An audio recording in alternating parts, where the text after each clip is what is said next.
Robo, thoroughly deserved win today and clean sheet thrown into. Yeah, I know Paul's obviously delighted with the clean sheet, as I am, but the most pleasing thing was the game plan that we worked on Tuesday night at training, on Thursday little bits, and then before the game it worked a treat. Droylsden are a good side, they're a good passing side. There's not many teams that get it from goal kicks and play to their fullbacks, and we had a game plan to try and to stifle the way they played, and we wanted to suck them into playing long balls, and when they did that, I thought Kevin and Sean as our centre halves were just powering headers back, and then we picked the balls up in the right areas and you're straight down the throat at them, and it worked a treat. And you had some fairly dominant spells in and around the goals and got you just rewards. Yeah, at 1-0 it's always a little bit, bit nail biting. I think they were just tending to get on top a little bit with a bit of pattern of play, and then we got the second goal and it killed them off a little bit. But the way they set up, they're going to have certain times of play. They play 3 in midfield and they play 3 up front. So the way they play the game is into feet, everything's intricate, and what they didn't really have is any real pace to hurt us. And your first goal came from a short corner, which was your trademark today. Was that a conscious decision? Yep.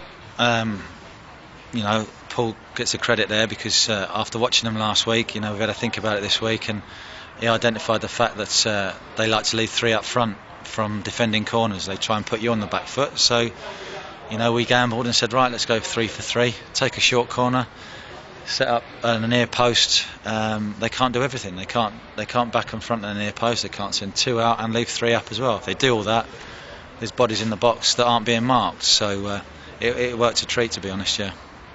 And like you say, a game plan that particularly worked well. And now you go to Stafford on Tuesday, another tough away game. Yeah, it's a tough away game. The game plan worked today, and it'll be a different game plan on Tuesday. They're a team that's scrapping around for results, and they're not going to be so accommodating as to sort of say, right, you can have the ball and we'll try and stop you. They're going to be in your face and working very hard. If they play anything like the manager used to play, then they'll be aggressive and hard to beat. But what we need to do is really sort of bolster this result by going there and doing the same again. But this game this victory today will mean even more if we get the victory on Tuesday.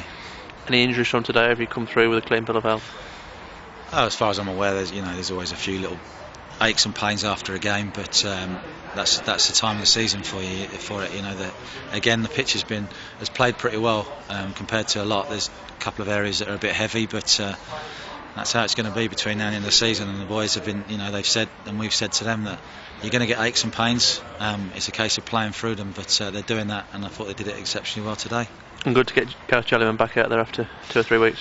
Of course, yeah, it was harsh on Robo to miss out in the squad altogether. He's come in and done really well for us in the fact that not played for a few months, and we've thrown him in at the deep end, and he's done okay. What we have said is, as he's getting fitter, he's looking a better player. So it's harsh on him to be out of the squad altogether, but obviously Gels has been a constant most of the season apart from his injuries, and he gives you that steadying influence. He just plays it simple, and I think that helped Jamie Green playing in front of him with the fact that he got Gels behind him, and Green turned to be a real outlet for us.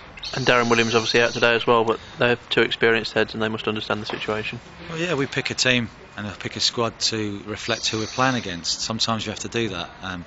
If you're stubborn and you stick with the same 11 every time, then you can't change your game plan.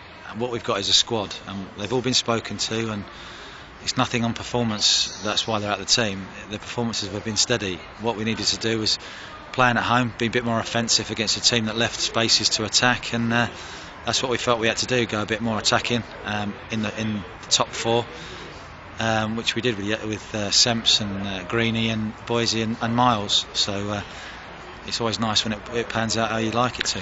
And a final word for Miles Hunter. There's been a lot of clamour for him to have a start. You've been very careful with him over the last couple of months, but he did fairly well today, I think. Yeah, we've got to be careful with Miles because he's raw.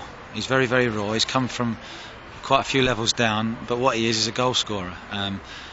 That's fine when you're playing against players that don't really know how to play against pace, but this level you get some experienced defenders, and it's not all about your pacing behind. And what Miles has done in training is taken things on board that we've spoken to him about, and his link-up play is better, his runs are getting better. They still need to improve, and he knows that. But it's harsh for Miles because he's not playing, he wants to play, but I'm hoping that he'll become a better player for sticking around and being with us. And he's improved markedly from when he turned up in the pre-season to what he's got now, and he didn't look out of place today by any means.